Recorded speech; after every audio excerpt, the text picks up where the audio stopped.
In the parable that Jesus tells today, those people standing around not working weren't doing that because they were lazy. They were doing that because, as we hear one of them respond, nobody has hired us. So we're not talking about those who work and those who don't work, or those who are zealous and those who are lazy. That's not what this gospel is about. This parable, the story that Jesus tells, everybody there is a day laborer. That means they go to the marketplace and they see who is hiring, and they will work then for a day's wage for whatever field needs work or whatever household needs work or wherever. So in this story, there are those that the master or the landowner calls to work in his field or in his vineyard. And then he goes out again and he finds more, and so on and so forth. And throughout the day, he keeps finding people. Why are you standing here? Because nobody has hired us. And so he calls them to work also in his vineyard, even if it's just for but a few hours. I think a number of people struggle with this gospel, with this passage, because they look at it as a story of fairness or unfairness, as the case may be. That it's like, well, wait a minute, these folks over here worked much more than these, and yet everybody is being paid the same wage. That doesn't seem fair. That's a very prideful way of looking at this gospel, because it looks at it from the perspective of being one of the first called. Well, if I were there, I would have been working the full day. And then I would have been the one upset that other folks were getting in a full day's work with only 1 hour of labor. But what if we weren't the first called?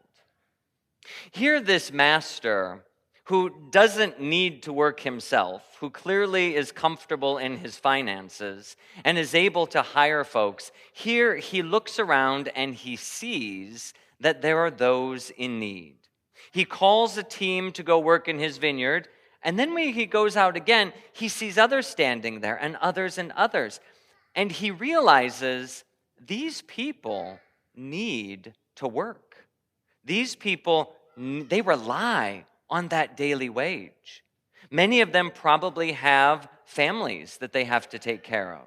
They probably have households that they need to run, and they are out there looking for work, and if nobody has given them work, and I have the ability to make a difference in their lives, then I'm going to do that. If I can provide for someone who needs to feed his kids, why would I not do that? This is really a story of generosity. This is a story of gratitude. Because you can imagine those who were hoping to work that day so that they could buy food to take home to their families, when someone hired them and then gave them a full day's wage where they could support their families, imagine the gratitude that would have risen up in their hearts. Thank you. Thank you for that now I don't have to go hungry. I don't have to go steal a loaf of bread. I have been taken care of for today. The gratitude that wells up. But the flip side of that are those who were first called. Jesus' story has them looking at this situation and comparing themselves to others. And they have a mindset that says, I deserve more. They're not grateful. They're not grateful that they got the opportunity to work and to feed their family. They're not grateful that they had the opportunity to earn a living.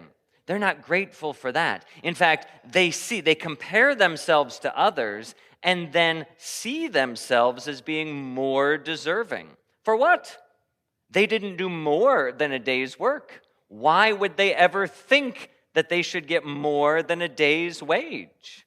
If you want to talk about injustice, that would be unjust. That they who worked for an agreed amount would expect more when they didn't do more. That is what Jesus calls envy.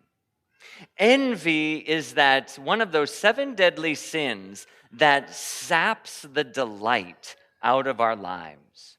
Envy takes no delight in anything. Envy, in fact, kills goodness within us and within others. When I see goodness and blessing in other people, envy creeps up and says, I don't rejoice in that. I can't be happy about what God is doing in someone else's life. I can't rejoice that someone else got a helping hand. I can't be happy for the blessings that someone else brings to the table. Envy is this wicked thing that just takes goodness and turns it into something hateful. Jesus makes that point by putting on the Master's tongue today, are you envious because I am generous? Can I not do with my money what I want to? I didn't cheat you. Why can't I be good to someone who is in need? Why can't I feed the hungry? Why can't I support those who need this money for a living? Why is that a bad thing? The generosity and the gratitude go hand in hand. That when we are grateful and realize everything that we have, we then are more likely to be generous. This landowner teaches us a new perspective on how to look at things. Because I think sometimes we live in a culture that really is looking for the fast buck, the instant money. If only I win the lottery, if only I get a tax break that I wasn't expecting, if only, somehow I come into something and I didn't have to work for it. That easy money, that fast buck, it trains us then to not be generous, but to look and see how much can I get for the least amount of effort. What Christ is challenging us today is to be generous and to be grateful. And so I think there are a couple things that we learn from this gospel. Number one, to adopt that situation or that stance of gratitude, to be like those who were last called. Whenever I have been at the bedside of someone who is dying, I've had the privilege of baptizing people on their deathbed, giving them last rites and hearing confession after maybe decades of not practicing the faith or being away from the church. Never once would I say, oh, how horrible that this person is now going to get into heaven after not having lived a full Christian life like I have. If only God would right this terrible wrong. We don't say things like that. To have someone in the last moments of life that God sweeps in and comes to their rescue with great generosity, how good is that?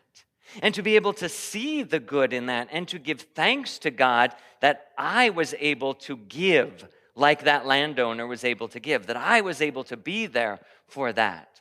And it stirs up then the gratitude in my own heart because I realize then I was one of the first called.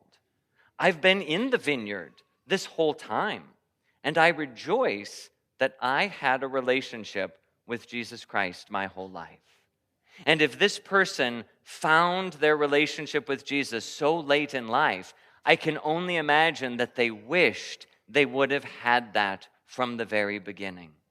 To live a life knowing God, knowing His love, knowing His help, living in His grace. That is a true gift. It is like those first called. And when the Lord goes out and calls someone in the last hour, that is not something to be envious over or to be angry about. It is something to rejoice in, that the Lord is good, and we have all received gifts from Him. And so as we look at our own lives, we have to let gratitude well up within us. Do I see the working of God's goodness in others, and can I rejoice in it? The more grateful I am, not only for the gifts that I have, but also for the gifts that I see in others, the more then I live fully appreciative of what I truly have and that it doesn't belong to me, that this came from somewhere else, that it came from God, and it just melts the heart. Secondly, I think this gospel challenges us then to look at what we do possess.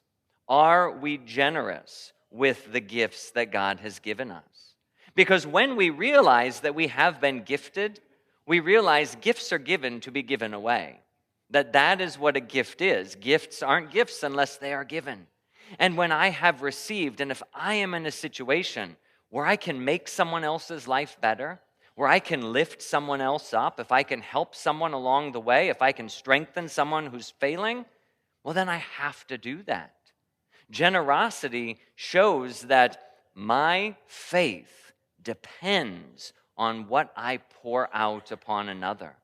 We are challenged by this landowner today to look around us and not see lazy louts, but rather to see those who are waiting to be called, who are waiting to receive a gift.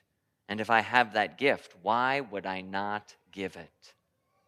Generosity and gratitude teach us how to be a Christian. Because the law of Christian life is to love God and love neighbor. And these are not things that happen as feelings. No one of us are going to stand before the throne of God and he's going to say, "Did you really feel like you loved me? Did you feel that you loved your neighbor?"